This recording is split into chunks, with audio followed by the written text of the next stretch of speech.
Trust is like a windshield once it cracks. You can never see clearly through it again. At Palm Crest Retirement Park, mine cracked on a Thursday night when I saw two shadows merge in a place they shouldn't have been. The community was losing money, someone was getting rich, and the person sleeping beside me for 41 years had started wearing perfume I didn't recognize. In trucking, we had a saying, keep it between the lines. But some people can't help crossing into lanes that aren't theirs. This is what happened when they did. Before we begin, let me know where you're tuning in from down in the comments. And if you enjoy this story, don't forget to subscribe and turn on notifications so you never miss our next tale. The Florida sun was already beating down hard at 7 in the morning, making the aluminum siding of our double-wide tick and pop like it always did. I sat at the kitchen table with my third cup of coffee black, no sugar. Same as I'd drunk it for 40 years on the road, spreading out the monthly bills like a poker hand I didn't want to play. Palm Crest Snowbird Resort. Fancy name for a trailer park full of old folks trying to squeeze the last drops out of their golden years. Sandra and I had been here 6 years now, ever since I hung up my keys and parked my Peterbilt for the last time. 40 years of watching America roll by through a bug-splattered windshield, and this is where I'd ended up. Not complaining, mind you, just observing. The SunPass statement caught my eye first.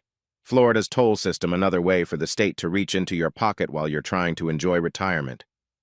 I squinted at the charges, my reading glasses sliding down my nose the way they always did when I concentrated. Something was off. 2 charges. Same date, March 15th. Same toll plaza on the turnpike. 10 minutes apart. But here's what made my old trucker instincts kick in. Both charges showed the same axle count. 4 axles. That's my 5th wheel configuration exactly. I'd know it anywhere spent enough years counting axles at way stations to recognize the pattern. The first charge hit my personal account at 2:17 p.m., normal enough.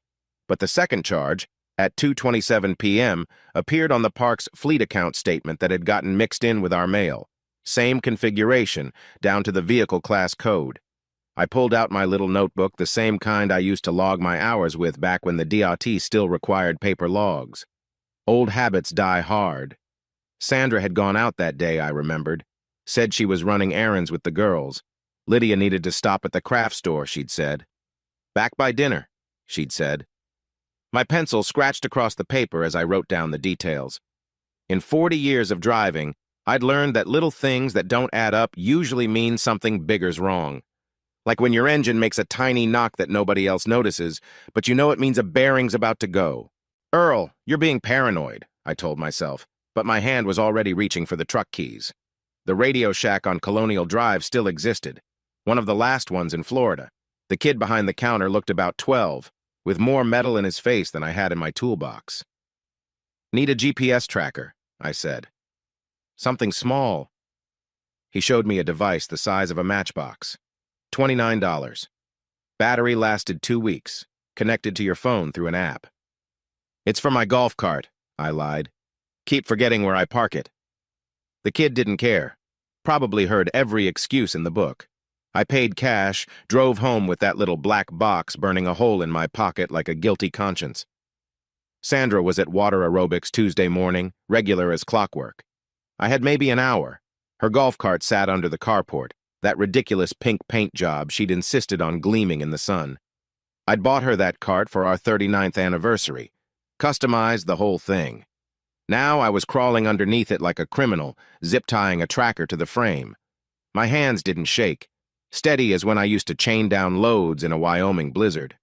But my chest felt tight, like someone had ratcheted down the straps on my heart. That evening, Sandra came home around 6, just like always. Except her nail polish was different, some sparkly purple color instead of the usual pink. And was that new perfume? Something floral and young, not the white shoulders she'd worn since the Reagan administration. Good day with the girls? I asked, not looking up from my newspaper. Oh, you know, Lydia talked our ears off about her grandkids. We played cards for a while. At Lydia's place? Where else would we go? She laughed, but it sounded like a Jake break on a downhill grade, forced and too loud. I waited until she went to bed before I pulled out my phone and opened the GPS app. The little blue dot showed her path for the day like a road map to betrayal. The cart had gone to water aerobics, sure enough, then to the community center. But it never went anywhere near Lydia's place over in the east section. Instead, it had spent 2 hours parked at a spot my map labeled as Maintenance Shed B. That was beside the vacant lot 17, way in the back corner of the park where nobody had any reason to go. The next day, after Sandra left for her book club, I walked Max, our old beagle, past that shed. Had to look casual, just an old man following his dog. The shed was supposed to be for storing lawnmowers and pool chemicals, but fresh tire tracks cut through the sand leading to the door. Max sniffed around the entrance, tail wagging like he'd found something interesting. That's when I smelled it cologne. Not the Old Spice I'd worn since high school. Something expensive and trying too hard. The door was locked, but I noticed something else. Sandra's University of Michigan scarf hanging on a nail just inside the window. All us long-term residents had master keys for emergencies, hurricane preparations, medical situations, that sort of thing. I looked around, nobody in sight. The key turned smooth as silk. "Just looking for my rake," I said out loud in case anyone was listening. "Thought I left it here." The inside of the shed had been transformed. A coffee maker sat on a workbench, still warm. A mug with lipstick, not Sandra's usual coral shade, but something darker, more purple, sat beside it.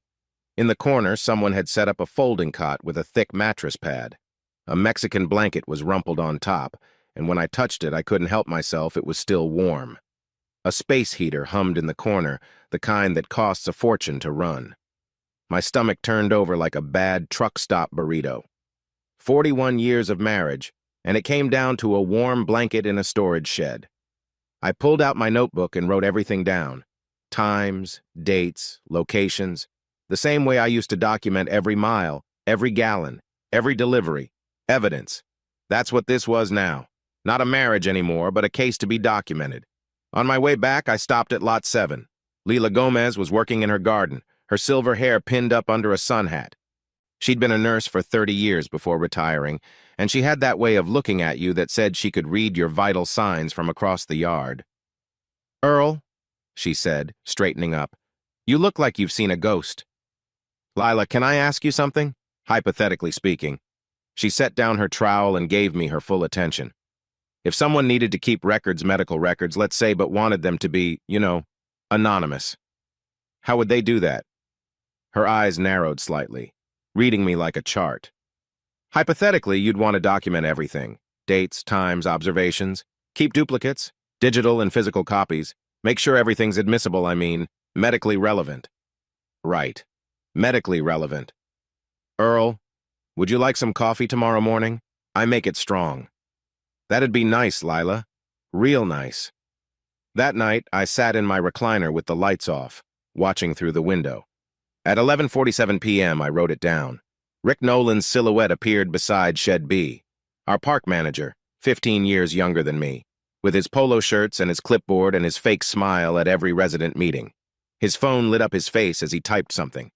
Then I heard it Sandra's golf cart's distinctive horn. 2 chirps. A signal. The shed door scraped open. I heard Sandra laugh, that same laugh that had charmed me at a truck stop in Des Moines 43 years ago. But now it was for someone else. I wrote it all down in my notebook, my handwriting steady, even though my chest felt like someone had put it in a vice. 40 years of driving through the night had taught me to stay calm when everything wanted to jackknife. This was just another dangerous curve to navigate. Tomorrow, Lila would come for coffee. And maybe I'd tell someone what I knew. Maybe I'd start to figure out what to do when your whole life turns out to be running on false logs. But tonight, I just sat in the dark and documented the death of my marriage, one notation at a time. The percolator started bubbling at 6:45 a.m., same as it had every morning since Nixon was president. I'd already been up for 2 hours, sitting in the dark and thinking about supply chains. That's what 40 years of trucking does to your brain, makes you see everything as a logistics problem. And right now, I had a problem that needed solving. Lila knocked at 7 sharp, carrying a plate covered in aluminum foil. "Banana bread," she said, setting it on the counter like it was medicine. "Made it last night. Couldn't sleep." "Me neither."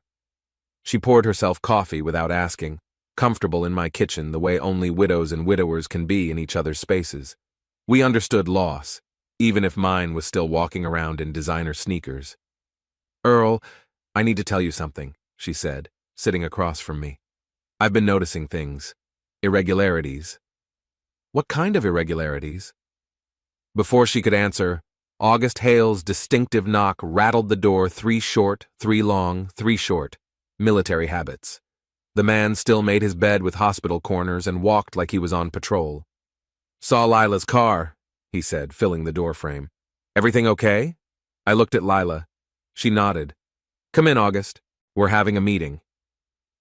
August helped himself to coffee, black like mine.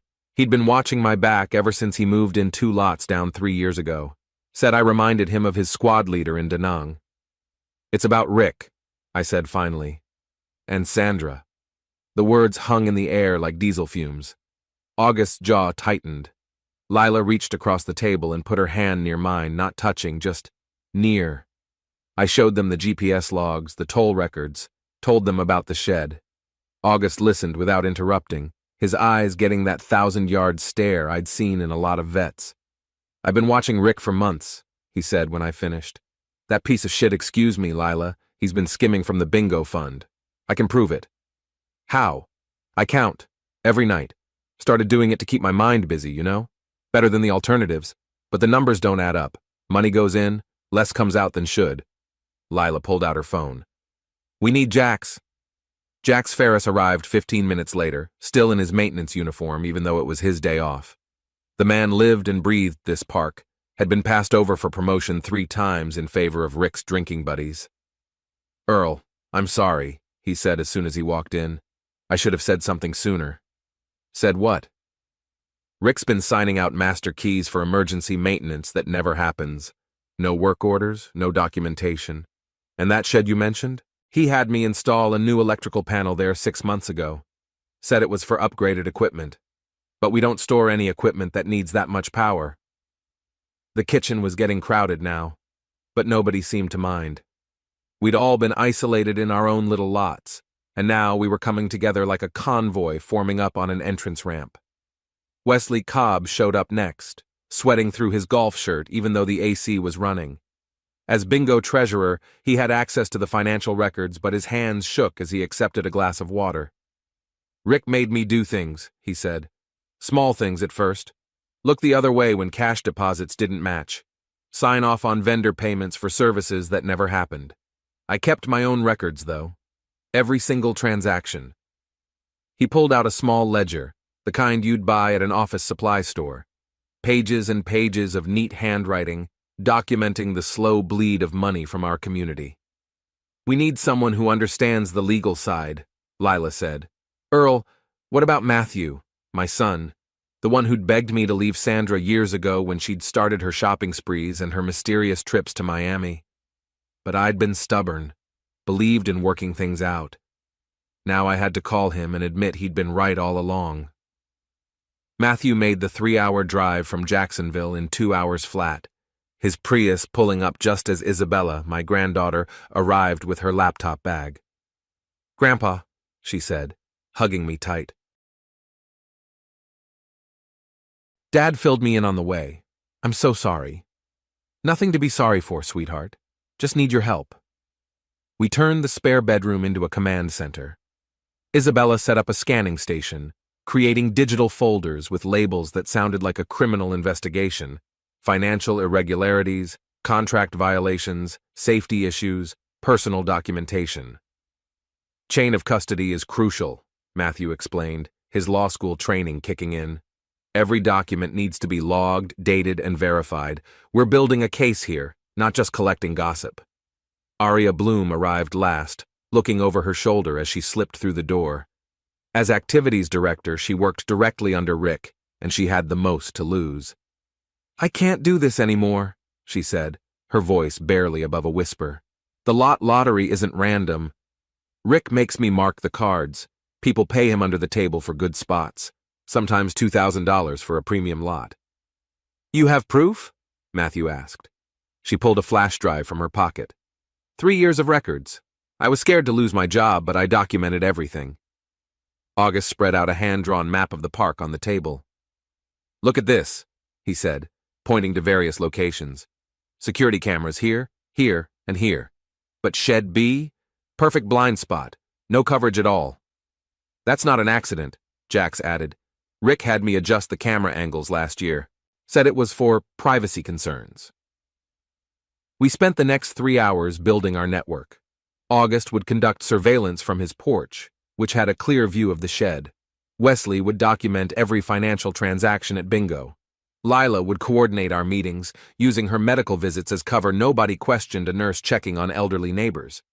"We need a code," August suggested. "Something simple." "Coffee's on," Lila said. "If anyone texts or calls saying coffee's on, we meet immediately." Matthew pulled me aside while the others were planning. "Dad, this is bigger than just adultery. This is organized fraud, criminal conspiracy. Are you prepared for where this might lead?" I thought about Sandra's laugh in the darkness, about 41 years of marriage reduced to a warm blanket in a shed. "Son, I drove through ice storms, tornadoes, and California wildfire zones for 40 years. I can handle whatever comes." That evening, my phone buzzed with a text from August. 10:17 p.m. Shed B light on, 2 shadows visible. I stood on my porch with Max, pretending to let him do his business. The shed was just visible through the palm trees, and August was right. 2 shadows moved behind the small window. They merged into one, pressed against the corrugated tin wall in a way that didn't require any interpretation. I went back inside and added it to my log, circling the time in red ink. The convoy was formed now, all of us running in the same direction. Rick and Sandra didn't know it yet, but the hammer lane was about to close, and there was nowhere for them to exit. Tomorrow was Thursday. Bingo night. The social center of Palm Crest's universe, where everyone gathered and gossip spread faster than wildfire in August. It would be the perfect place to fire our first shot.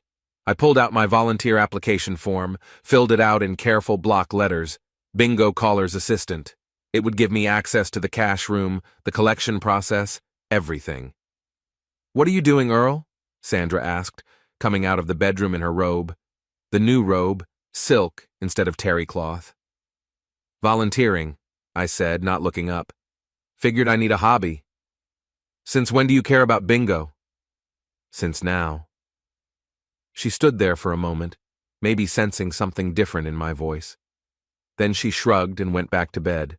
To our bed, the bed where she lay next to me and dreamed about another man.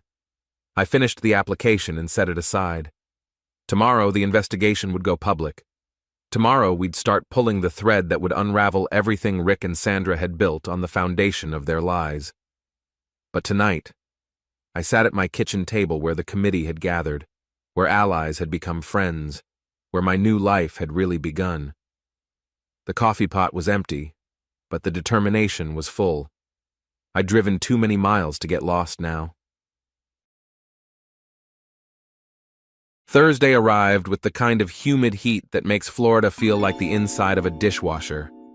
I put on my best polo shirt, the one Isabella bought me last Christmas, and headed to the community center an hour before Bingo started. The red volunteer vest they gave me smelled like mothballs and broken dreams, but I wore it like armor. Wesley met me at the side door, his hands shaking worse than usual. "Earl, I don't know if I can do this." "You don't have to do anything but what you always do," I said. "Count the money. Just let me watch." The cash room was smaller than a prison cell, with a folding table and a safe that looked older than me. Wesley showed me the routine, how the donations came in, how they were supposed to be counted, how they were logged. "See these?" He pointed to a stack of envelopes marked Building Fund. "Watch what happens to them." We went through the setup routine, arranging tables, testing the microphone. The familiar rituals of community life, except now I saw everything through different eyes, like when you're driving at night and suddenly realize the headlights coming at you are in your lane. People started arriving around 6:30. The regulars took their usual spots, same seats they'd claimed for years, like truckers had their favorite booth at every stop. August positioned himself by the door, greeting everyone with a nod. Lila sat near the middle where she could see everything. Jack stood by the coffee station trying to look casual. Then Sandra walked in. She wore a dress I'd never seen before, blue with little flowers, hitting just above the knee. When had she bought that? With what money? She kissed me on the cheek like everything was normal, her lips cool and dry against my skin. "Working hard?" she asked, and there was something in her tone I couldn't place. Mockery? Guilt? Or just indifference? "Just helping out." She walked to the front row and sat with Lydia. They put their heads together immediately, whispering and giggling like schoolgirls. Lydia kept glancing back at me, then at Sandra, then shaking her head. Rick took the podium at 7 sharp, his manager's smile stretched across his face like a latex mask. "Good evening, Palmcrest. Ready for some bingo?" The crowd murmured their enthusiasm. Thursday night bingo was serious business here, the highlight of the social calendar. The place where fortunes were won and lost, $20 at a time. "Before we start," Rick continued, "I want to announce a special charity match tonight. The park will double all donations to the building fund." That's when I raised my hand, not aggressively, just a polite lift of the fingers like I had a question in school. "Yes, Earl? That's wonderful, Rick. Say, for transparency, could we see last month's disbursement records, just so folks know where their double donations are going?" The room went quiet. You could hear the air conditioner struggling, the fluorescent lights buzzing. Nobody questioned Rick publicly. It just wasn't done. Rick's smile flickered like a bad connection. "I'm not sure that's necessary." "Oh, I think it's a great idea," Arya said, standing up from her spot at the entry table. She looked scared but determined, like someone about to jump off a high dive. "Transparency is always good, right?" She walked over with the checkbook and the receipt folder before Rick could stop her, handed them to me with trembling fingers. I opened the checkbook and started reading, not loud, not dramatic.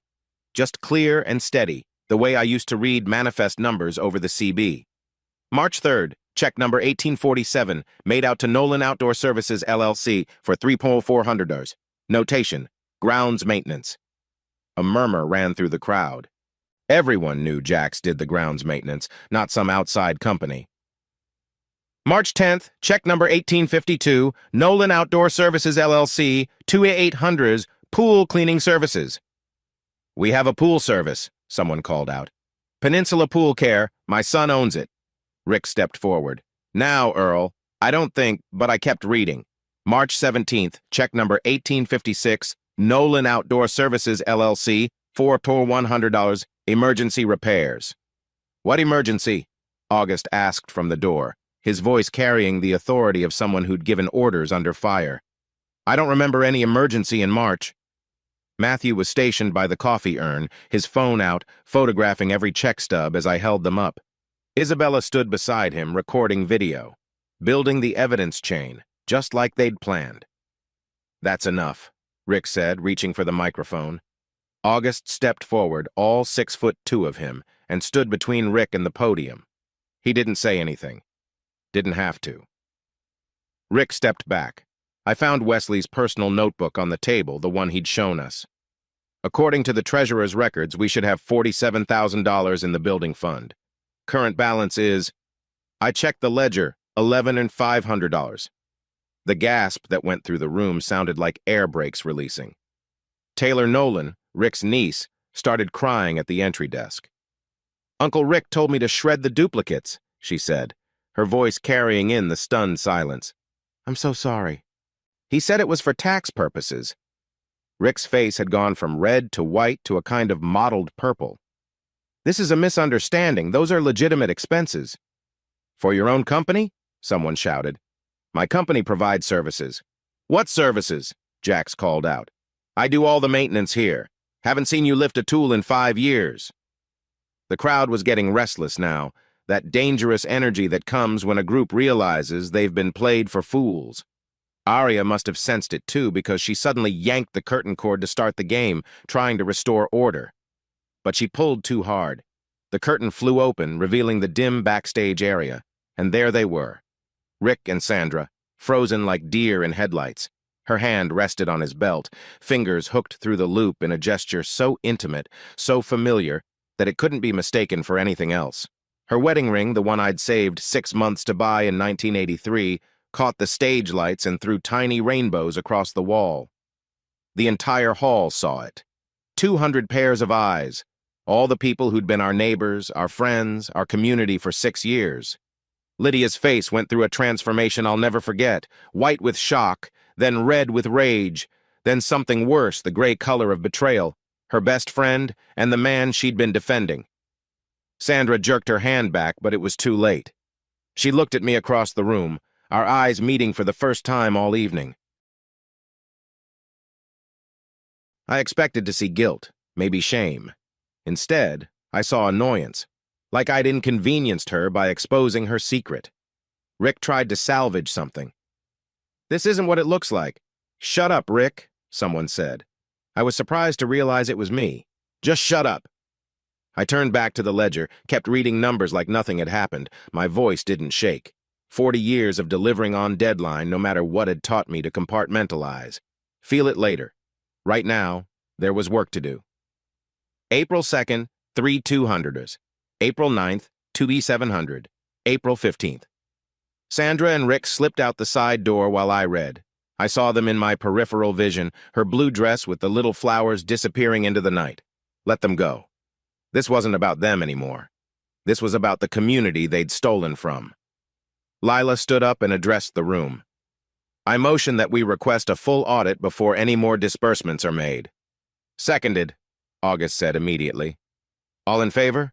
Arya asked, trying to maintain some semblance of order.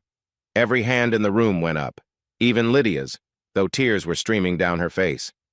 We finished the count, every penny logged, every bill recorded. Wesley and I signed the ledger together, our signatures witnessed by half a dozen people. The money went into the safe with a new lock, one Rick didn't have the combination to. August walked me home afterward. We didn't talk until we reached my porch, where Max was waiting, tail wagging like nothing in the world had changed. "You did good, Earl," August said. "Real good." Did I? I sat down heavy in my chair, suddenly feeling every one of my 69 years. 41 years, August. How did I not see it? You saw it when it mattered. That's what counts. After he left, I sat on that porch until 3 in the morning, watching Shed B across the park. For the first time in weeks, it stayed dark. No shadows, no lights, no laughter in the night. My phone buzzed. Matthew. "Got everything documented. This is criminal fraud, Dad. State level." Another text from Isabella. "I'm proud of you, Grandpa." One from Lila. "Coffee's on tomorrow if you need it." I looked at my wedding ring, still on my finger after all these years. Tomorrow I'd have to figure out what to do about that. Tonight I just sat and watched the darkness, feeling something I hadn't expected, not rage, not despair, but a strange kind of peace. The truth was out. The convoy was rolling, and for the first time in months I knew exactly where I was headed. Friday morning came in at exactly 8 a.m., dressed in a crisp white shirt and carrying a clipboard that meant business. Her name was Peyton Brooks, senior inspector with the Florida Department of Business and Professional Regulation, and she walked through Palm Crest's front gate like she owned the place. I was sitting on my porch with my coffee, watching the morning unfold, when I saw her stride past. August gave me a nod from his lawn chair. Lila had filed the complaint at 7 p.m. the night before, right after bingo ended. Attached every piece of documentation we'd collected, sent it certified and urgent. Government might move slow most times, but threaten senior citizens in Florida and watch how fast they respond. Peyton didn't announce herself, didn't call ahead. That's not how surprise inspections work. She walked straight to the manager's office, where Rick just happened to be coming out of a golf cart. Sandra's golf cart. The pink one I'd bought her. His shirt was untucked, his hair messed up. Through the cart's plastic window, I could see Sandra in the passenger seat, fixing her lipstick in the mirror, at 8:15 in the morning.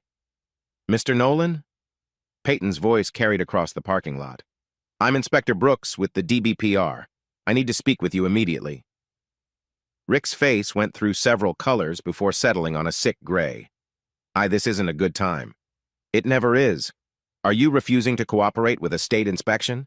That's when Jax appeared, still in his maintenance uniform. "Ma'am, I'm the maintenance supervisor. I'd be happy to help with your inspection."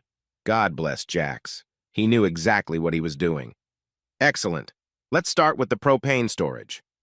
I followed at a distance, just another curious resident out for a morning walk. The propane cages were Jax's first stop, and he didn't hold back. See these inspection tags? Expired 14 months ago. Rick said he'd handle the renewals, but he shrugged. And these tanks here are stored improperly. Should be upright, chain secured.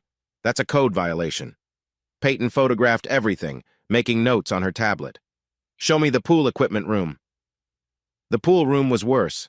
Exposed wiring, bypassed GFCIs, electrical panels with the covers removed.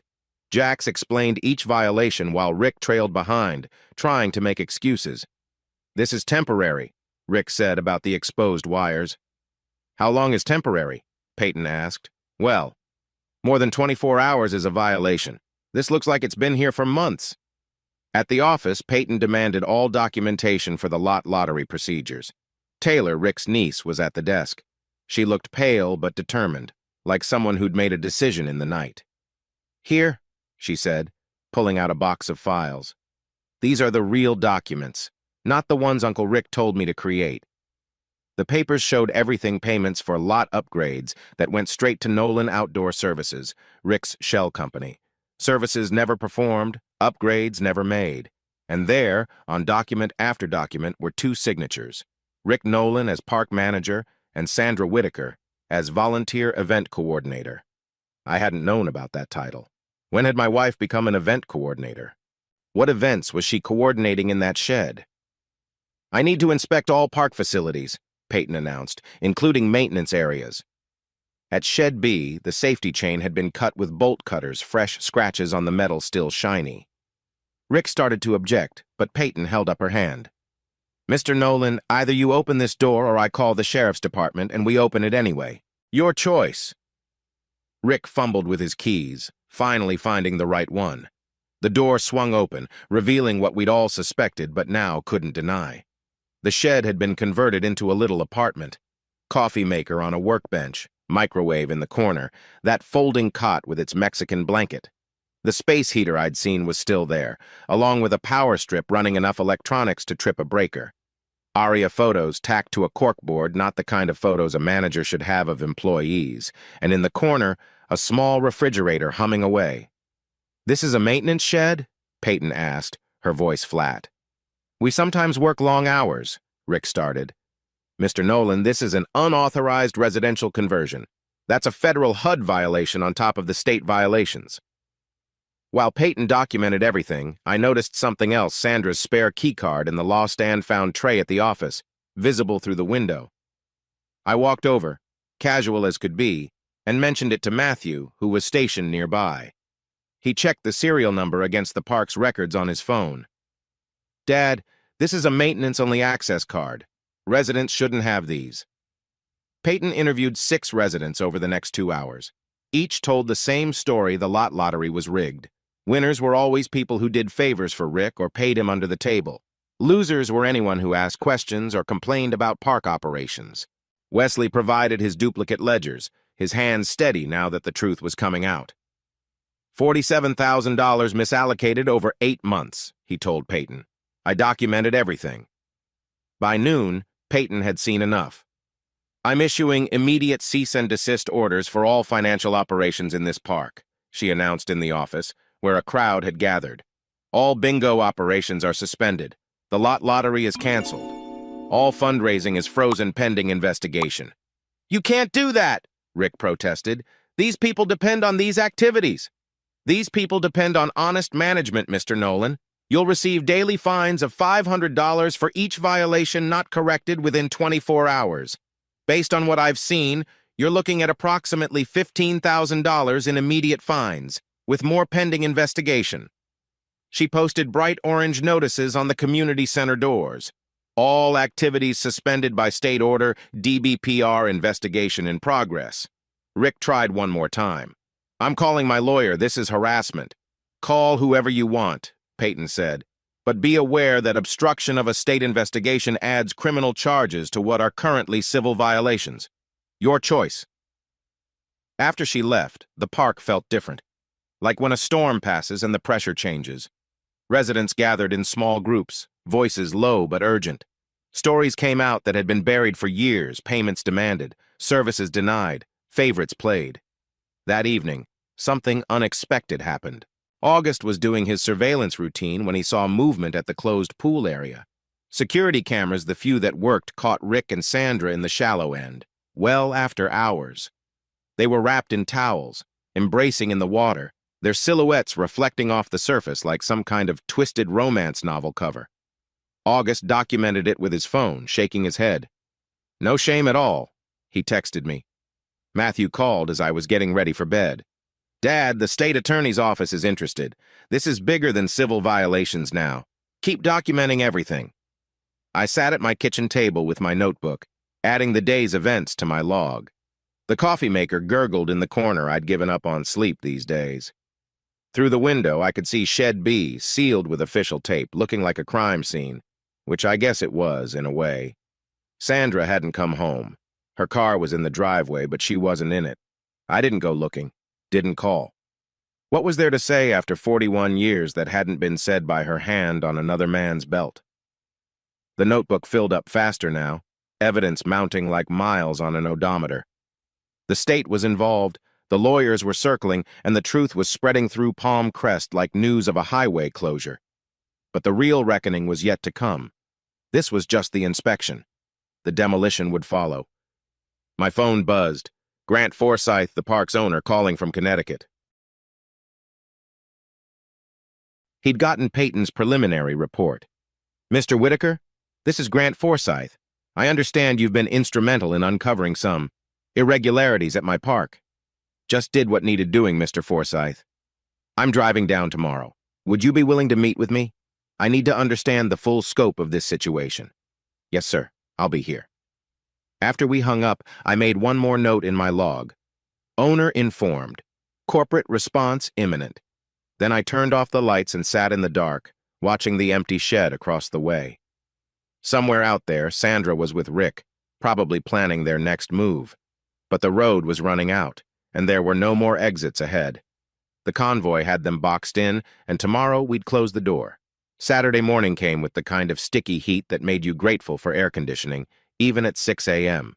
I'd been up since 4, drafting a letter to Grant Forsythe on my old typewriter, the one Sandra always wanted me to throw away. Some things needed the weight of real keys striking paper, not the whisper of pixels on a screen.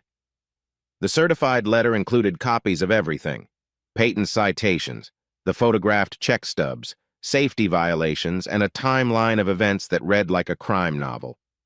I drove to the post office myself, paid for every tracking option they offered. Grant Forsythe needed to know exactly what kind of cesspool his retirement paradise had become. He called before dinner. "Mr. Whitaker?" The voice was sharp, Northeast accent cutting through the phone like winter wind. "Grant Forsythe, I received your package an hour ago. Is this some kind of joke?" "No joke, Mr. Forsythe. Every word is documented." "Jesus Christ." A long pause, papers rustling. The liability exposure alone. If someone had gotten hurt in that illegally wired shed. "That's why we contacted you directly. The state's already involved, but Rick's finished. As of this moment, his management contract is frozen pending investigation. He has no signing authority on any park account. I'm calling my lawyer next, then driving down tomorrow." The line went dead. Grant Forsythe didn't become wealthy by wasting words. Matthew had been busy too. By Monday morning, he'd filed emergency motions with the county court. The judge, a no-nonsense woman who'd seen every scam in Florida, granted a temporary restraining order freezing all park event accounts. Not a penny could move without court approval. "Dad, we need to protect the people who helped us," Matthew said, spreading documents across my kitchen table. "Aria and Wesley especially. They're admitting to crimes. They were coerced. Doesn't matter without documentation." He produced 2 agreements. Hold harmless clauses. In exchange for full cooperation, they get immunity from civil suits. The state attorney will probably offer them deals too. Both signed immediately when we presented the papers. Wesley actually cried, his hands steady for the first time in weeks. "Thank you, Earl. I haven't slept right in 2 years." Isabella had been working her own angle, analyzing the financial patterns with the dedication of someone who'd inherited their grandfather's attention to detail. She'd spread 3 months of deposit records across Lila's dining room table, highlighting entries with different colored markers.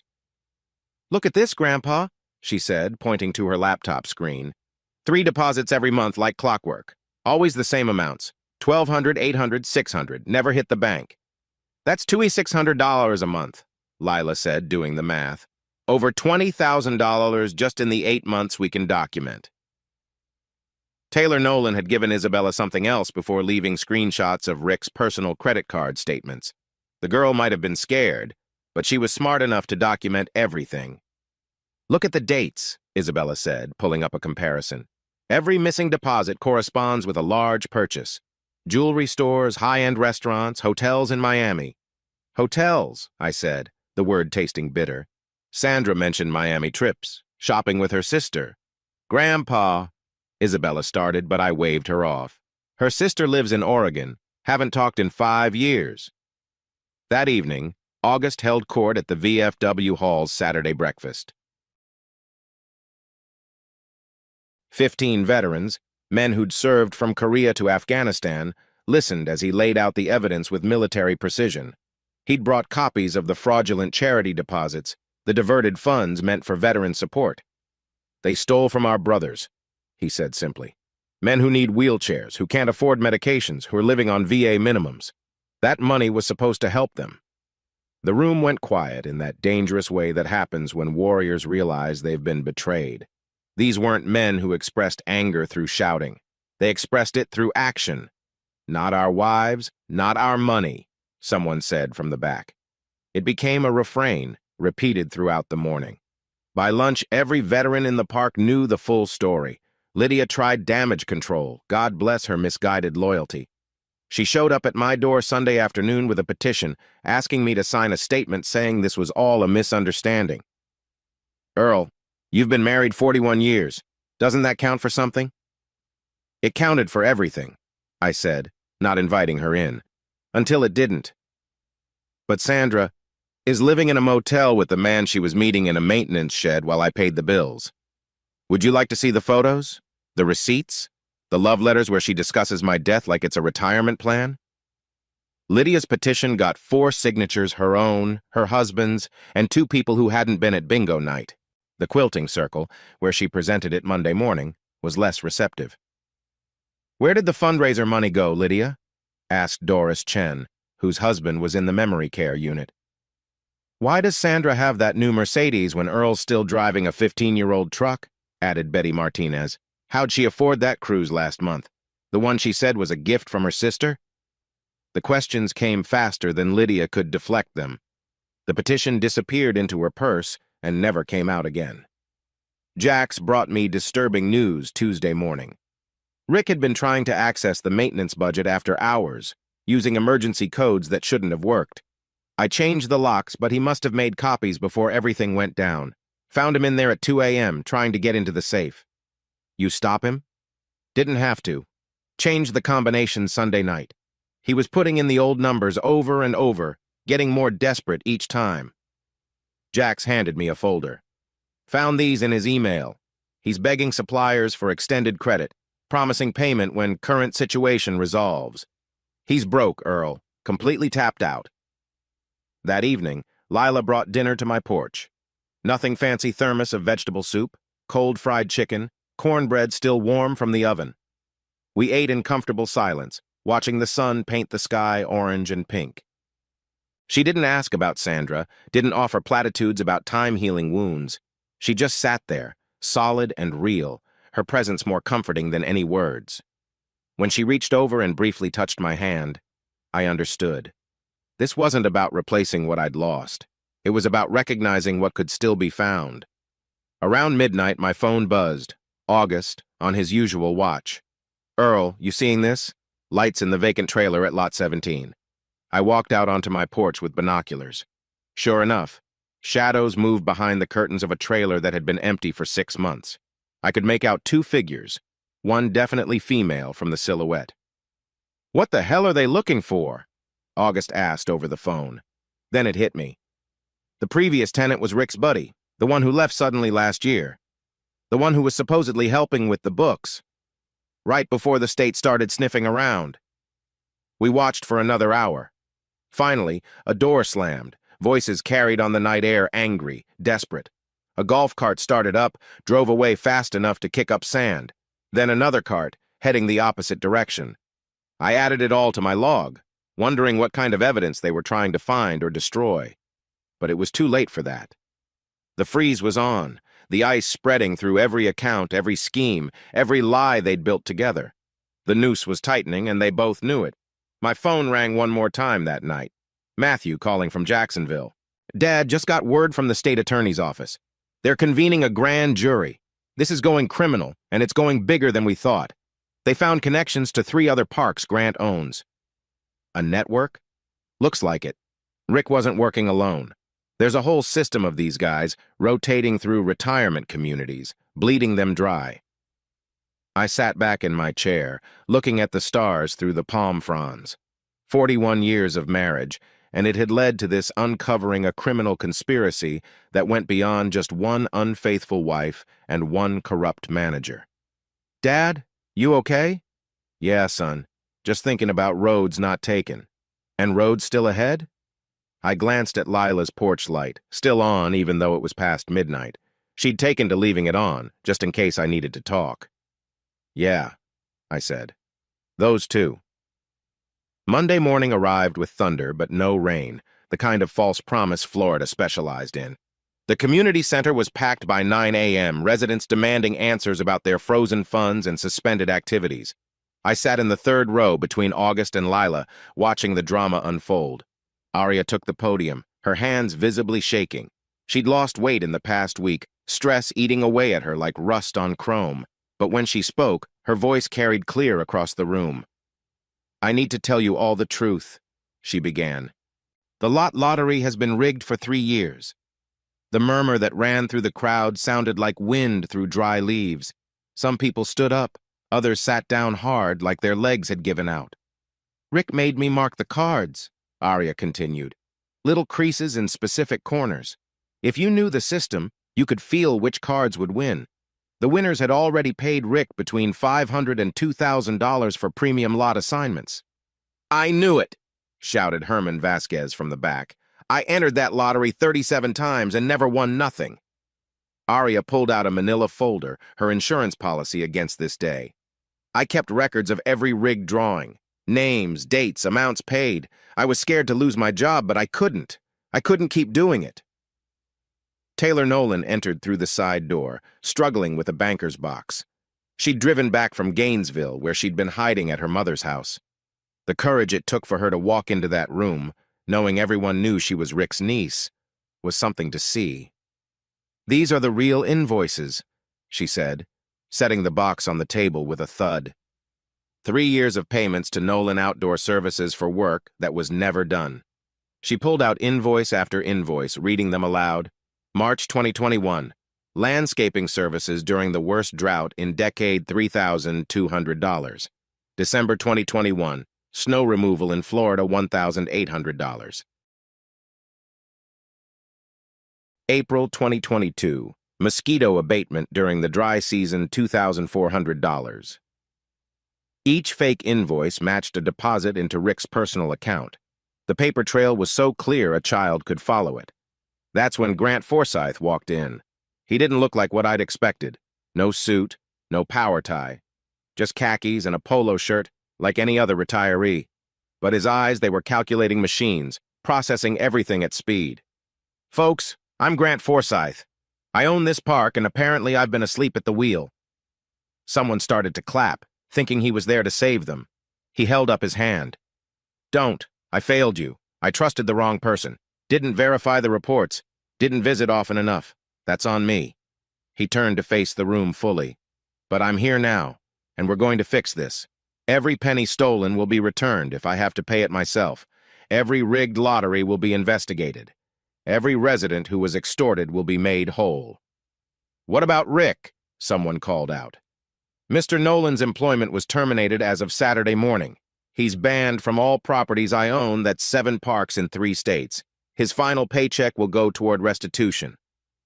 I stood up. Didn't plan to. Just found myself on my feet. Mr. Forsyth, the residents need more than promises. We need transparency. Grant looked at me, really looked. You're Earl Whitaker. You started this investigation. I just pulled a thread. The whole thing unraveled on its own. What do you suggest? Open books. Every financial record available for review, monthly town halls, and a resident advisory board with real power, not just an suggestion box. Done. Will you serve on it?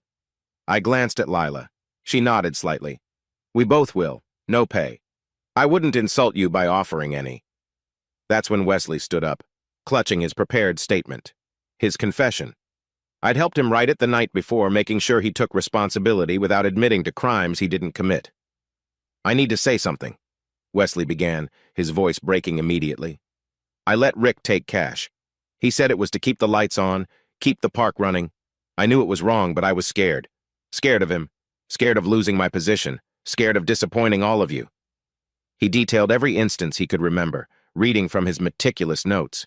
Dates, amounts, fake explanations Rick had given. I betrayed your trust, he concluded. I don't expect forgiveness. I just wanted you to know the truth. The room was silent for a long moment. Then Doris Chen stood up. Wesley, you were bullied by a crook. You kept records, you came forward. That takes guts.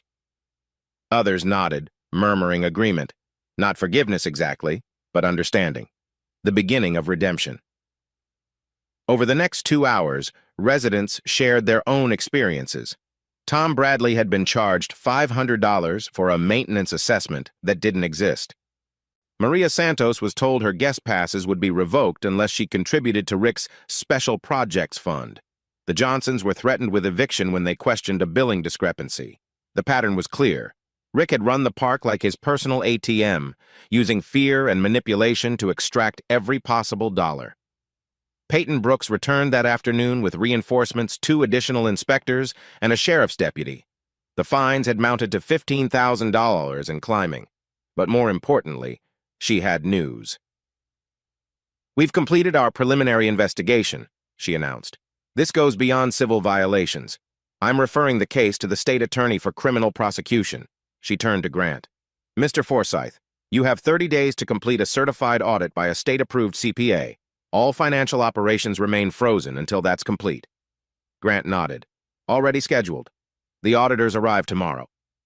Rick chose that moment to appear, trying to enter through the back door. His keycard beeped red access denied.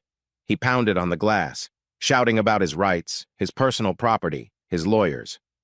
Grant's attorney, who'd been sitting quietly in the corner, stood up and walked to the door with a paper in his hand. He held it against the glass for Rick to read a trespass warning. Stay 100 feet from all park buildings or face arrest. Rick's face went through several colors before settling on a mottled purple. He kicked the door once, then stormed off. That evening, August was doing his regular surveillance when he heard voices behind the laundromat. He texted me immediately. Rick and Sandra arguing, getting nasty. I walked over with Max, giving myself an excuse to be out. Could hear them before I could see them. You promised me this would be easy money. Sandra's voice, shrill with anger. You promised me Earl would never find out, she continued. You said he was too old, too trusting, too stupid. I never said stupid, Rick protested. You said we'd have everything once he was gone. Well, he's not gone and we have nothing. If you hadn't been so obvious, me? You're the one who insisted on that shed. You're the one who got greedy with the lottery. A door slammed the laundromat's back entrance. August emerged from behind the dumpster where he'd been taking out trash, shaking his head. They're turning on each other, he said. Won't be long now. That night, I sat with my logbook, documenting everything from the day. The evidence was overwhelming, the conspiracy clear, the outcome inevitable. But something nagged at me. That empty trailer at Lot 17. What had they been looking for? I called Matthew. Can you check property records for Lot 17, previous tenant? Give me a minute. Keyboard clicks. James Morrison. Left suddenly in March 2023. No forwarding address. Morrison. Then it clicked. He was the one who set up Rick's company, Nolan Outdoor Services. Dad, if he kept copies of the incorporation documents, the real ones, they might show Sandra as a partner. That would make her criminally liable for everything done under that company name. No wonder they were desperate to get into that trailer. If documents existed showing Sandra was more than just a mistress, more than just a woman having an affair, if she was actually a partner in the criminal enterprise. Matthew, can you get a warrant to search that trailer? Already thinking the same thing. I'll call the state attorney in the morning. I hung up and looked across the park at Lot 17. Dark now, but tomorrow it might yield the final piece of the puzzle. The thing that would transform Sandra from a cheating wife to a convicted felon. The lottery had been rigged, all right, but not just the lot lottery. The whole game had been fixed from the start. Thursday morning broke clear and cold, one of those rare February days when Florida remembered it wasn't actually the tropics. I dressed carefully, best jeans, the polo shirt Isabella bought me, boots I'd had resoled twice but still trusted, looking respectable for what I was about to do. The notice had been posted on Tuesday. Public auction of Rick Nolan's property for unpaid fines and back rent. 2 weeks of accumulated violations at $500 daily, plus 3 months of unpaid lot rent he'd been skimming from the park to pay himself. Total due, $8,750. Minimum bid, amount owed. I'd gone to the bank Wednesday afternoon, withdrawn $15,000 in a cashier's check. The teller, who'd known me for years, didn't ask why. The news had spread through town like wildfire through sawgrass. "Give him hell, Earl," was all she said. The auction was set for 10 a.m. at Rick's lot. I arrived at 9:30, August beside me, Wesley and Jax behind us like an honor guard.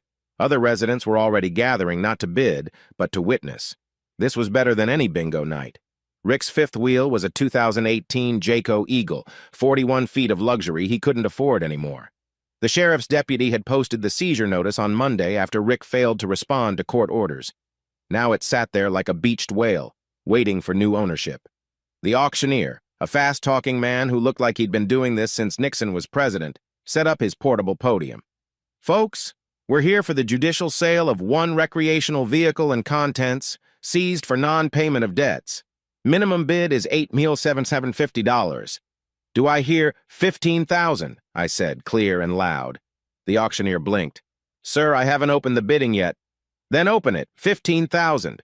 He looked around the crowd. 15,000 from Mr. Whitaker. Do I hear 16? Silence. A few people smiled. One gave me a thumbs up. 15,000 going once, twice.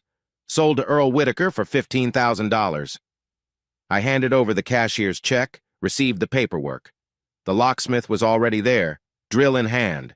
The deputy supervised as he bored out the lock, metal shavings falling like snow.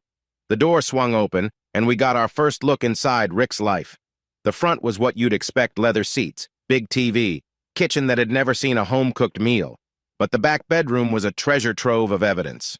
File boxes lined one wall, labeled with Rick's cramped handwriting: vendors, payroll, charity, special projects.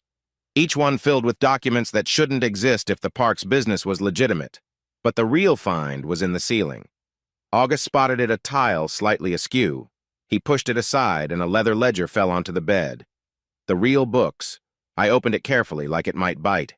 Rick's handwriting filled every page, documenting the actual flow of money through the park. Cash handoffs, names reduced to initials, amounts diverted.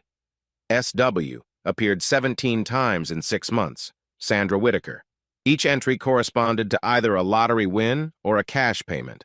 She wasn't just having an affair, she was actively participating in the fraud. "Dad," Matthew said from the doorway.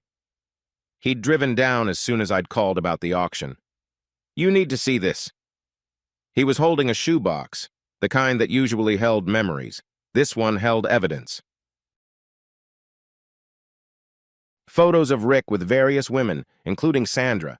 Not just casual pictures, these were trophies, each one dated and labeled on the back. Sandra Shed B. Our Place read one from 6 months ago. She was wearing lingerie I'd never seen, posed on that cot like a magazine model. Another showed them in the pool after hours, champagne glasses raised to the camera who took that picture. Under the photos were receipts, Jewelry from Tiffany's $3,400 for a tennis bracelet I'd never seen Sandra wear. Hotel bills from the Ritz-Carlton in Miami the weekend she was supposedly at her sister's. Victoria's Secret charges that explained the lingerie. All paid with cash. Cash from the charity fund, from the rigged lotteries, from the fake vendor payments. At the bottom of the box, wrapped in tissue paper, were letters. Sandra's handwriting, the same loops and swirls that had signed 41 years of anniversary cards. But these weren't love letters to me. Ricky. Only 3 more months until Earl's next cardio appointment. The doctor said his heart is weak. Maybe we'll get lucky. Once he's gone, we'll have everything. The house, his pension, the life insurance. We can finally stop sneaking around. I can't wait to be Mrs. Nolan. My chest tightened, but not from heart problems. From rage, pure and clean. Earl, Lila said softly, her hand on my shoulder. You don't need to read these. Yes, I do. Every word is evidence. We cataloged everything, Isabella creating a digital inventory while Lila and I handled the physical documents. Each page photographed, logged, backed up to 3 different cloud services. Matthew reviewed everything for legal admissibility. This is a RICO case, he said. Racketeering, conspiracy, federal charges if the prosecutor wants them. Good, I said. Peyton Brooks arrived that afternoon with a state auditor. They reviewed our findings, took copies of everything. Mr. Whitaker, this is extraordinary work. You've built a better case than most professional investigators. I had good motivation. She looked at the letter in my hand, the one where Sandra discussed my death like a retirement plan. I imagine you did. That's when Lydia showed up, self-righteous indignation radiating off her like heat from asphalt. Earl Whitaker, you have no right to Sandra's personal belongings. I bought them at a legal auction. Those are her things, her letters, her photos, her evidence, Matthew interrupted, of conspiracy to commit fraud, elder abuse, and possibly attempted murder if she was planning to hasten my father's death. Lydia's mouth opened and closed like a landed fish. Furthermore, Matthew continued, anything in this vehicle is now legally my father's property. If Sandra wants to claim ownership of specific items, she can do so in court, with proof of purchase. The sheriff's deputy, who'd been watching the drama unfold, stepped forward. Ma'am, this was a legal auction. Contents included. If you have a problem, take it up with the court. Lydia left, but not before shooting me a look that could have curdled milk. I didn't care. She'd chosen her side. That evening, August reported from his surveillance post. Rick's lot sat empty now, just 2 lawn chairs on the concrete pad where his 5th wheel had been. Around 9 p.m., a golf cart hummed up the path. 2 figures sat in those chairs for an hour, not talking, just staring at the empty space where Rick's home used to be. Like they're sitting Shiva for their criminal enterprise, August texted. Finally, Sandra drove away alone. Rick stayed in his chair until midnight, when the security lights shut off automatically, leaving him in darkness. The auction had been about more than property. It was about taking possession of the truth, no matter how ugly. Every document, every photo, every receipt was another nail in the coffin of their scheme. I sat on my porch that night, Max curled at my feet, looking at the stars. Somewhere across town, Sandra was probably in that motel room, wondering how it had all gone wrong. Rick was in his lawn chair, empire collapsed, future destroyed. And me? I was home, in the house I'd paid for with 40 years of honest work. Tomorrow I'd wake up, make coffee in my old percolator, and continue the job of dismantling their lies piece by piece. The auction was over, but the reckoning had just begun. Tuesday morning arrived wrapped in fog thick enough to hide sins. Sandra apparently thought it might hide her too, showing up at water aerobics like nothing had changed, like the whole park hadn't seen her hand on Rick's belt, like everyone didn't know about the letters planning my death. I heard about it from Lila, who'd been there doing her laps when Sandra walked onto the pool deck in a new swimsuit red, cut high on the legs, trying too hard to look young. The place went silent, Lila told me over coffee. 20 women in that pool, and you could have heard a pin drop. Sandra had tried to brazen it out, walking to her usual spot in the shallow end where she'd held court for years, gossiping and laughing with her circle. But as she entered the pool, the women moved. Not dramatically, not obviously, they just drifted to the far end like a school of fish avoiding a shark. The instructor, that sweet girl named Amy, she actually cleared her throat and moved the entire class to the deep end, Lila continued. Left Sandra standing there in 3 feet of water, completely alone. Sandra lasted 5 minutes before climbing out, grabbing her towel, and leaving. Nobody said goodbye. Nobody even looked at her. The grocery store was worse. Hank Martinez, who worked produce, told me about it when I stopped for tomatoes. She came in around noon trying to shop, but Earl, it was like watching the parting of the Red Sea, except nobody was following Moses. Sandra reached for avocados. 3 women abandoned their carts and walked away. She moved to the deli counter. The clerk suddenly needed to check something in the back.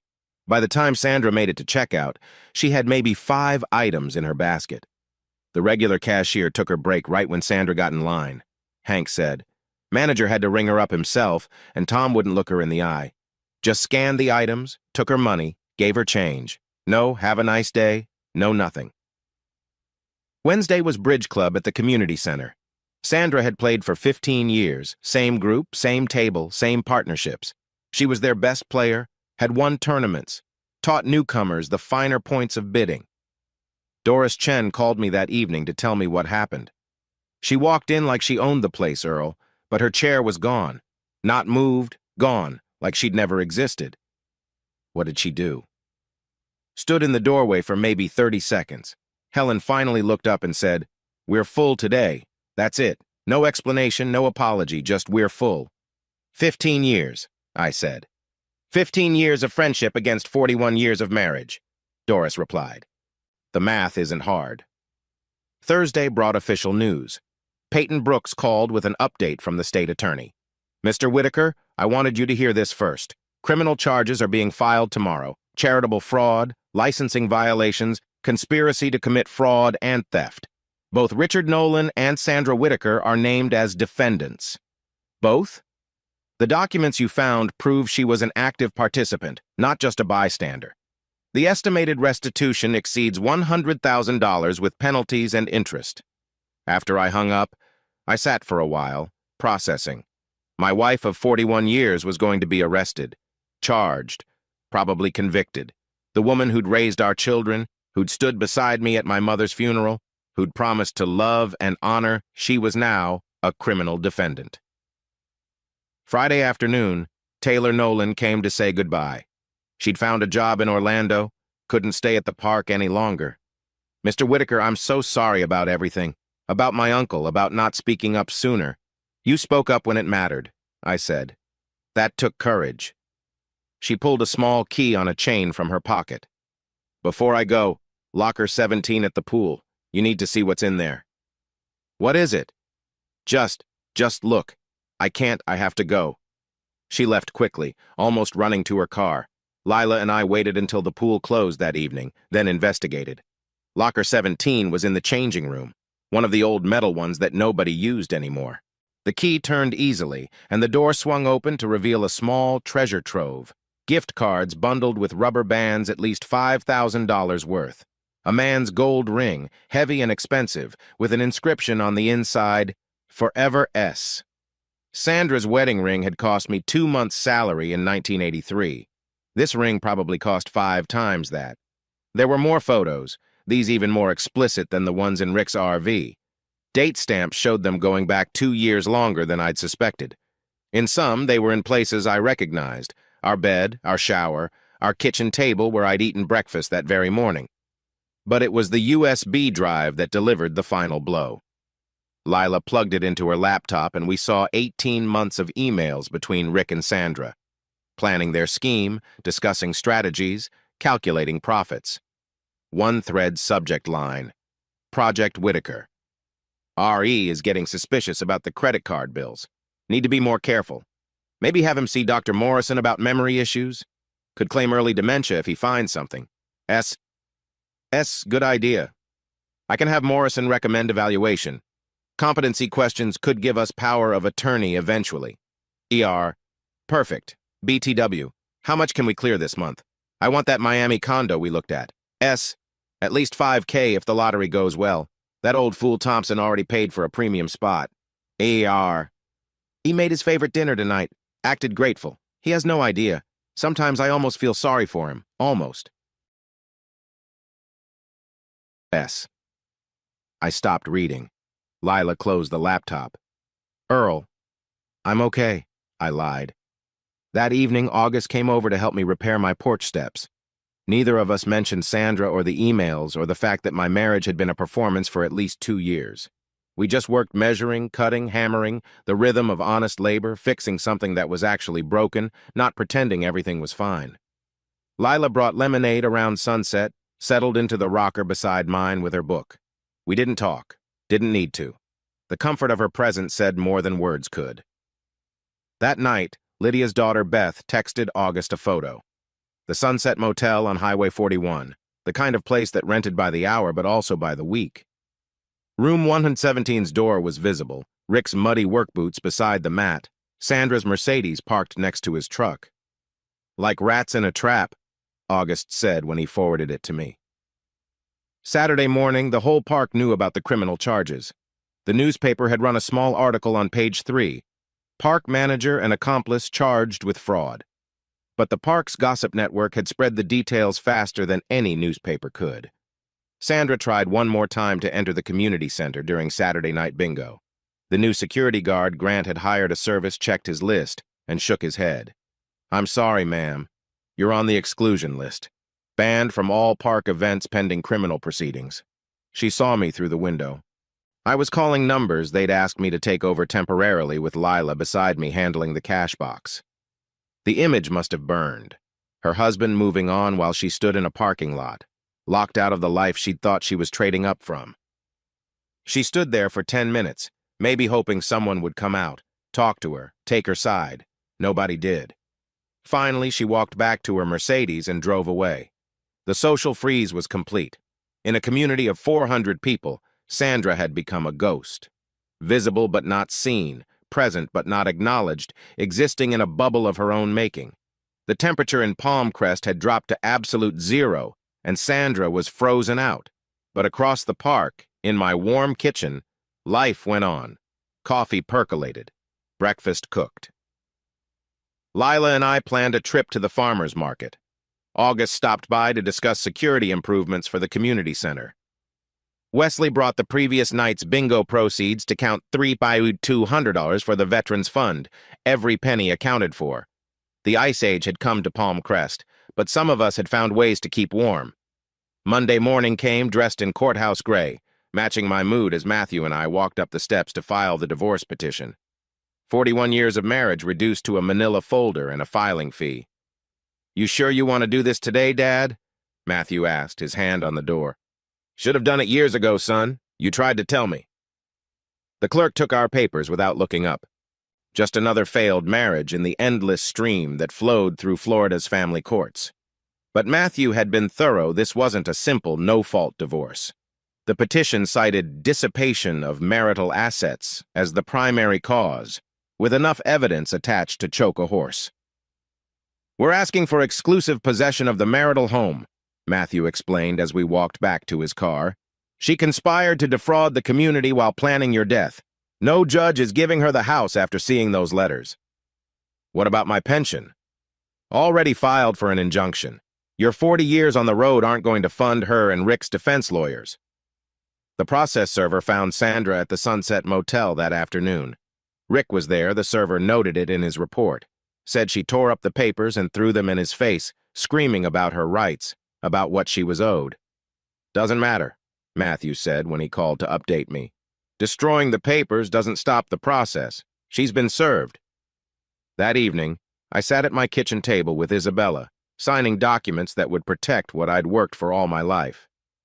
The Whitaker Grandchildren Trust, she read from the papers. Irrevocable. Once you sign this, Grandpa, half your savings goes into trust for our education. Sandra can't touch it. That's the idea, sweetheart. $150,000. Not a fortune, but enough to ensure my grandkids could go to college without loans. I'd driven 4 million miles to save that money. Sandra wasn't getting a penny of it. We need to backdate some of these documents, Isabella said quietly. Make it look like the trust was established before the marriage problems became public. Is that legal? Legal enough. The money existed, the intent existed. We're just clarifying the timeline. Tuesday brought official word from Grant Forsythe. Rick's termination letter was a masterpiece of corporate rage, listing 17 separate violations of his management agreement. No severance, no benefits, no nothing. And the kicker, a lifetime ban from any property Grant owned. 7 parks in 3 states, Grant told me over the phone. He'll never work in property management again. I'm making sure of that. What about the park here? Sunshine Senior Services starts Monday. Professional management company out of Tampa.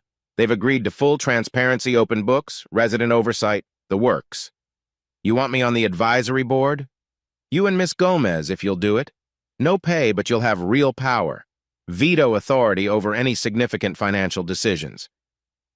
I looked out my window at Lila's porch, where she was reading in her rocking chair. We'll do it. Wesley showed up Wednesday morning with a banker's box that must have weighed 30 pounds. His personal records going back 5 years, every transaction reconciled, every penny accounted for.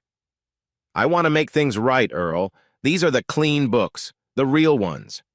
Wesley, you already— No, I need to do this. Thursday's bingo is our first night back. I want everyone to see me and Arya count that money together, on camera, with you watching. Redemption isn't just about confessing. It's about changing. He was right. When Thursday came and Wesley took the stage, the room gave him something I didn't expect: applause. Not everyone, but enough. People understood weakness, understood fear. What they couldn't forgive was unrepentant greed. Friday morning, Matthew called with news that turned my stomach. Dad, I subpoenaed Sandra's financial records. She's got 3 accounts you didn't know about. How much? $47,000. All from payments by Rick's shell company for consulting services. She never declared any of it on taxes. So she wasn't just cheating, she was a full partner in the criminal enterprise. The IRS is going to crucify her.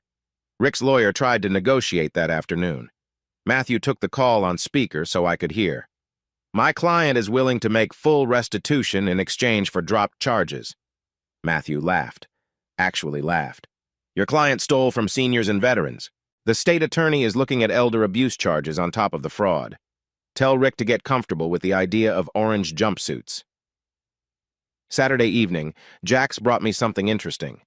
His deer camera, set up near Shed B to watch for vandals, had captured Rick and Sandra in a vicious argument the night before. On the grainy footage, Sandra threw something Rick's keycard into the palmetto bushes. Her voice, distorted but clear enough, "You ruined everything." Rick's response, "You wanted this as much as I did. You planned this as much as I did." They stormed off in opposite directions. The paradise they'd built on lies was burning down around them. Sunday was quiet. I sat on my porch with Max, watching the sun set over the lake. Lila came over with dinner, nothing fancy, just spaghetti and salad, and we ate in comfortable silence. The divorce will be final soon, I said eventually. I know. After that, I was thinking about traveling, seeing the country from the passenger seat for once. She smiled, that gentle smile that had gotten me through the worst month of my life. I always wanted to see Alaska. Lots of miles between here and Alaska. Good thing I like long drives. Monday morning, Matthew called with the news I'd been expecting. Trial date is set, next spring. Rick and Sandra are both looking at 5 to 10 years if convicted. When? The evidence is overwhelming. Speaking of which, Rick's trying to pay his lawyer with his mother's house. She's putting it up as collateral for his bail. Poor woman. She raised him, Dad. Maybe she should have done a better job. That afternoon, I stood in the bank, establishing one more layer of protection. The teller helped me set up a new account in just my name, moving our joint savings into it. Mr. Whitaker, she said quietly, I heard about what happened. My mother lives at Palm Crest. You did a good thing. Just pulled a thread. Sometimes that's all it takes. That evening, I found Sandra's wedding ring in my sock drawer. She'd left it behind weeks ago. Probably when she'd grabbed clothes for the motel. I held it up to the light, this little circle of gold that had meant everything once. I thought about throwing it in the lake, thought about selling it. Instead, I put it in an envelope, sealed it, and wrote evidence on the outside. Let the lawyers figure out what to do with it. The phone rang Grant Forsythe again. Earl, I wanted you to know. The forensic accountants finished their review. Between the theft and the fines, Rick and Sandra owe close to $200,000. They don't have that kind of money. No, they don't. Which means lions, garnishments, and bankruptcy. They'll be paying this back for the rest of their lives. After he hung up, I sat in my chair, looking at the photo on the mantel, Sandra and me on our wedding day, young and stupid and full of hope. I took it down, turned it face down in the drawer with the other remnants of my former life. Tomorrow would bring more papers, more legal maneuvers, more evidence of betrayal. But tonight, I had a quiet house, a loyal dog, and the knowledge that I'd protected what mattered: my family's future, my dignity, and my right to start over. The law was on my side now. The protectors were in place. All that remained was to let justice take its course. The grand jury convened on a Tuesday that felt like reckoning day. 23 citizens of the county gathered to decide if Richard Nolan and Sandra Whitaker should stand trial for their crimes. Matthew said I wouldn't need to testify; the documents spoke for themselves. But Taylor Nolan was there, shaking like a leaf in a hurricane as she walked into the courthouse. She'd driven down from Gainesville to give her sworn statement about her uncle's corruption. "He made me falsify documents," she told the grand jury, according to the transcript Matthew got later. "Said if I didn't, he'd make sure I never worked in Florida again. I kept copies of everything because I knew someday this would come out." The indictments came down Thursday. 15 counts of fraud, conspiracy, embezzlement, and elder abuse. Both Rick and Sandra were named as co-conspirators. The state attorney's office issued arrest warrants with bail set at $50,000 each. Sandra's lawyer, some strip mall attorney who advertised on bus benches, tried to play hardball with the divorce settlement. He showed up at Matthew's office Friday morning with a list of demands that would have been funny if they weren't so insulting. Mrs. Whitaker is entitled to the marital home, half of Mr. Whitaker's pension, and alimony of $3,000 per month. Matthew slid a folder across the desk. Your client is a convicted felon or will be soon. She's hidden $47,000 in assets, committed tax fraud, and conspired to hasten my father's death for insurance money. She'll be lucky to get her clothes and her car. 41 years of marriage. Means nothing when you spend the last 2 planning your husband's funeral for profit. The lawyer left, but not before muttering something about aggressive tactics. Matthew just smiled. That afternoon, Judge Patricia Hernandez reviewed the financial forensics in our divorce case. She was a small woman with sharp eyes who'd seen every scam that rolled through her courtroom. "Mr. Whitaker," she said, looking at me over her glasses, "I've reviewed the evidence, the emails, the letters, the financial records. I have to say, in 30 years on the bench, I've rarely seen such a clear case of marital asset dissipation." "Your Honor," Sandra's lawyer started. "Counselor, your client stole from a charity. She planned to profit from her husband's death. She engaged in a criminal conspiracy that defrauded elderly residents of their savings. What exactly would you like me to consider in her favor? The length of the marriage is precisely what makes this betrayal so egregious. Motion for exclusive possession of the marital home is granted. Motion to protect Mr. Whitaker's pension is granted. As for alimony." She looked directly at Sandra, who sat there in a new dress I'd never seen before. Probably Rick's money. "Mrs. Whitaker, you're young enough to work and apparently talented enough to run a criminal enterprise. You can support yourself. Alimony is denied." Sandra shot to her feet. "This is bull. Sit down, Mrs. Whitaker, or I'll hold you in contempt." Sandra sat, her face the color of a ripe tomato. Meanwhile, Grant Forsythe was cleaning house at Palm Crest. He posted a public letter on every bulletin board, had it read at the emergency resident meeting. "To the residents of Palm Crest, I failed you. I trusted the wrong person and didn't provide proper oversight. The independent audit is complete. Every penny of stolen funds will be restored. I'm personally covering any shortfall. Going forward, all financial records will be public. Monthly town halls will be recorded. Quarterly audits will be posted online. You deserve transparency, and you'll get it. The new management company started the following Monday. Sunshine Senior Services sent a team of 3, led by a woman named Dorothy Banks, who looked like she could audit the devil himself and find discrepancies. Mr. Whitaker, Ms. Gomez, she said at our first advisory board meeting, I want you to know you have full access to everything. Every receipt, every deposit, every expenditure. If you see something wrong, you have veto power. We appreciate that, Lila said, her hand briefly touching mine under the table.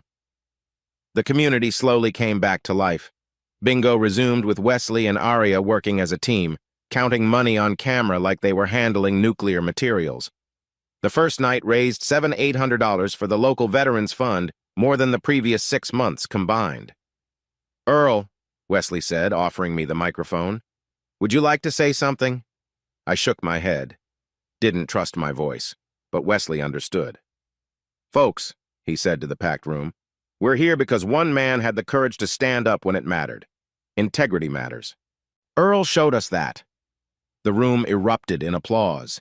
200 people on their feet, clapping for something I'd done just because it was right. I stood there feeling Lila's presence beside me and nodded once before sitting back down. The criminal trial was set for April. Sandra and Rick both pleaded not guilty, despite mountains of evidence. The prosecutor, a young woman named Jennifer Martinez, who looked like she ate defense attorneys for breakfast, offered them a plea deal. 3 years minimum, 5 max. They refused.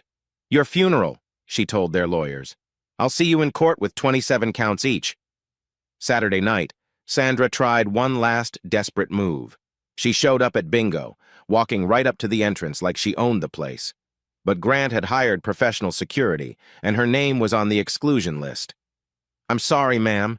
You're banned from all park events pending criminal proceedings. She saw me through the window. I was calling numbers B7, 064, and 32, with Lila handling the money and August watching the door. The image must have burned into her brain. Her husband of 41 years, moving on without her, surrounded by friends, while she stood in a parking lot like a stranger. She stayed there for 10 minutes, maybe hoping someone would come out, take her side, invite her in. Nobody did. Finally, she got in her Mercedes, how long before that got repossessed? And drove away. Sunday morning, I did something I'd been putting off. I carved a small cedar box in my workshop, working through the night to get the joints just right.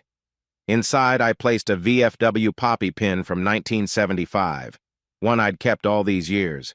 I left it on Lila's porch with a note. For your jacket, you've earned it. That evening, she showed up at my door wearing the pin, carrying a pot roast and an apple pie. We ate in comfortable silence, 40 years of combined widowhood teaching us that sometimes words were unnecessary. Later, August called. He'd been watching the dump station, the only place in the park where Rick and Sandra could meet without being seen. They're at it again, he said, arguing like cats in a sack. Through his binoculars, he could see them gesturing wildly, Sandra pointing at Rick, Rick throwing his hands up. The waste hose sprayed, soaking both their shoes, a perfect metaphor for their relationship, covered in sewage. They left separately. Rick in his truck that coughed black smoke, Sandra in her Mercedes with the check engine light glowing.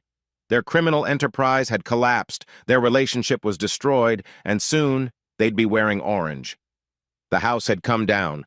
All that remained was to clear away the rubble. The divorce decree arrived on a Monday that felt like the first day of spring, even though the calendar said February.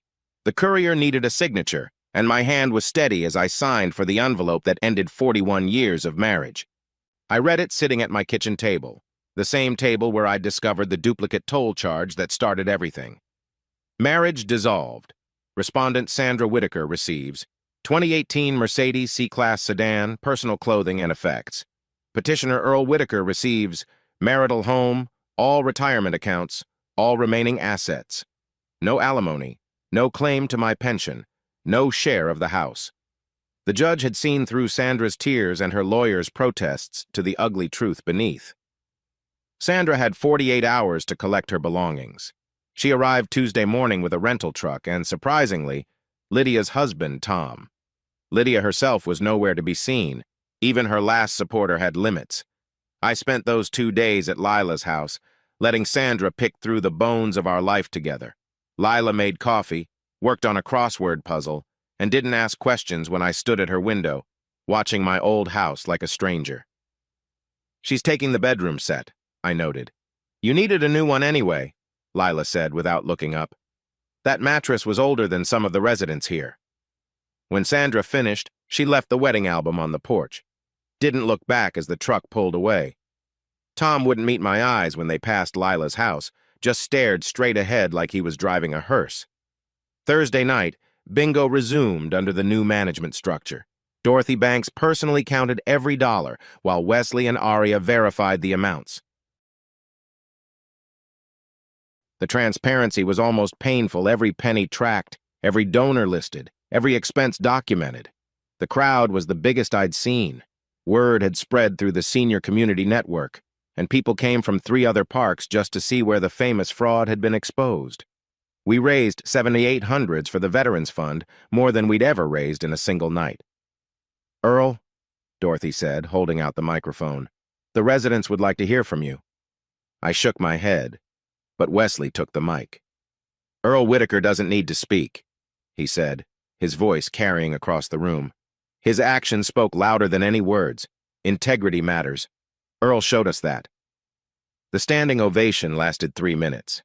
I sat there, Lila's hand on my shoulder, feeling something I hadn't felt in years respected. Not pitied, not tolerated, but genuinely respected.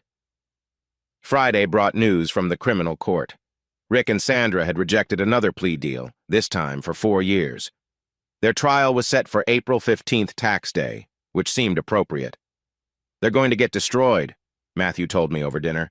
The prosecutor added RICO charges. This is now a federal case, too. What's that mean? Consecutive sentences. Rick could get 8 years. Sandra could get 5. Part of me felt sorry for her. 41 years together, and it ended with federal charges and a public defender.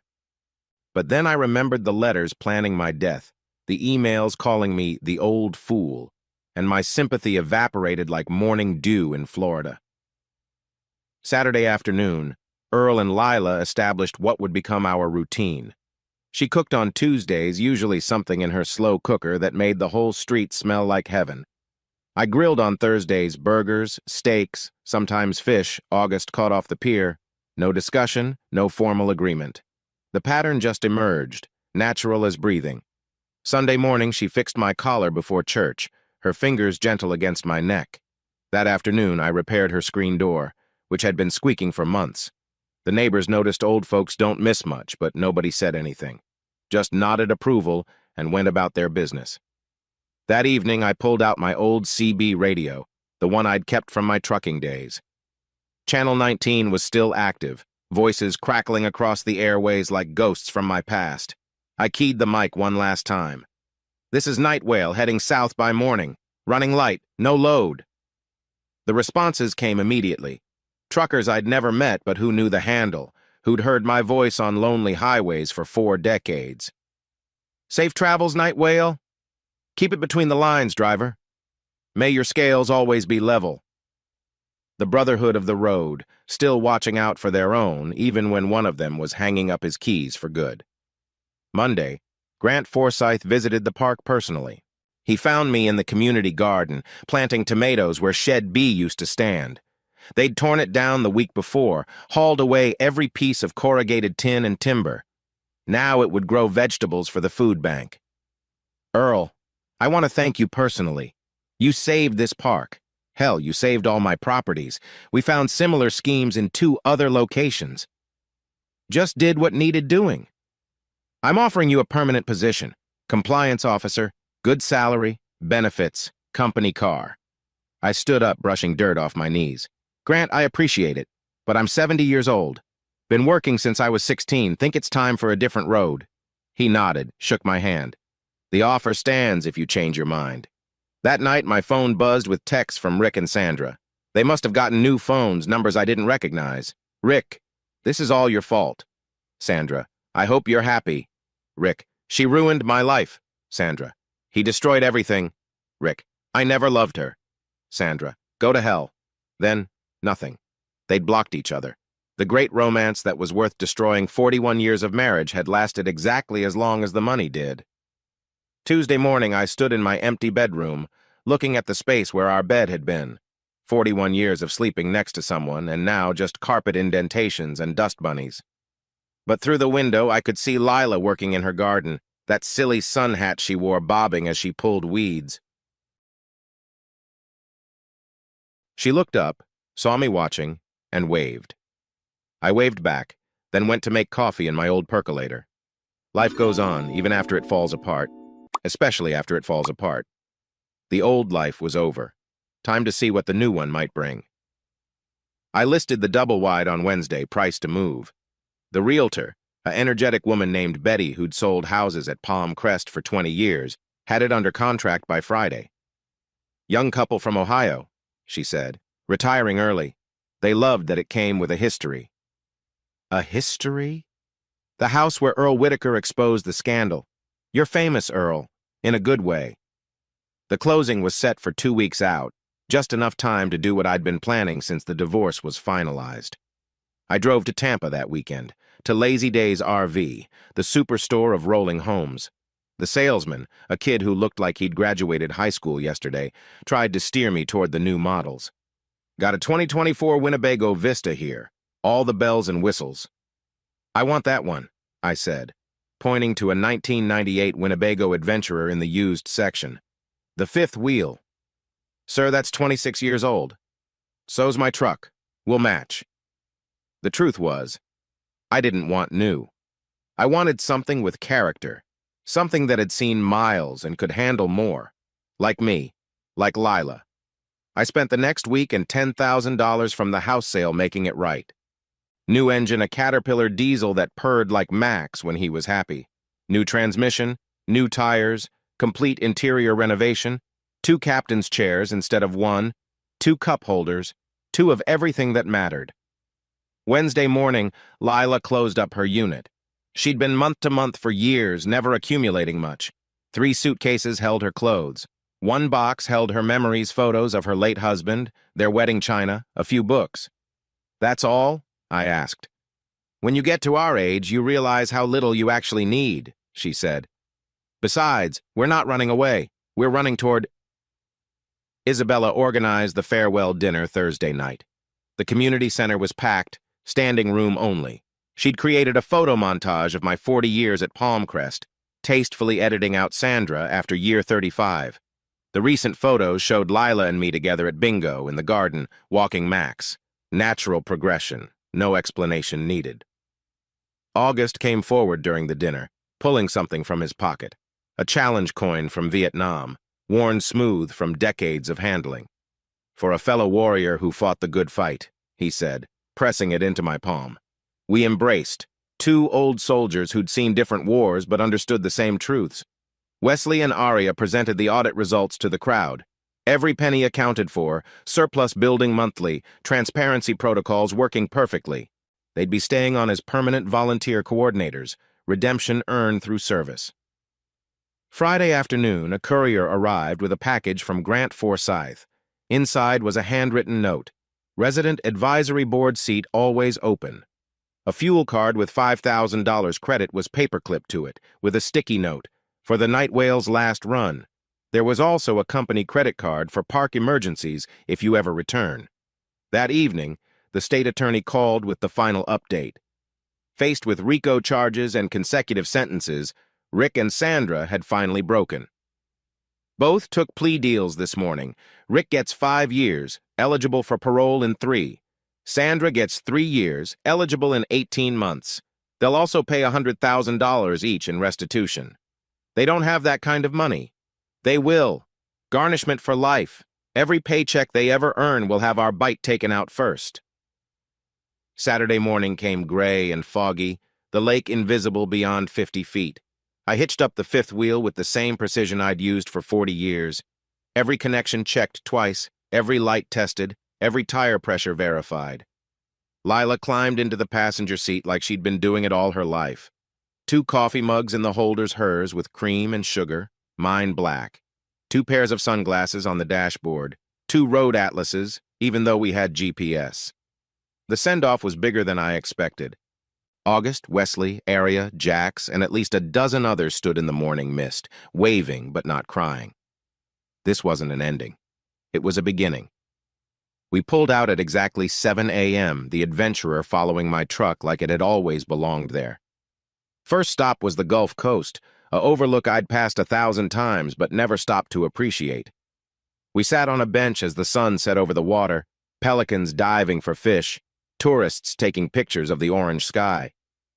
"Ready for the road?" I asked, taking her hand. "Been ready for years," she answered, squeezing back.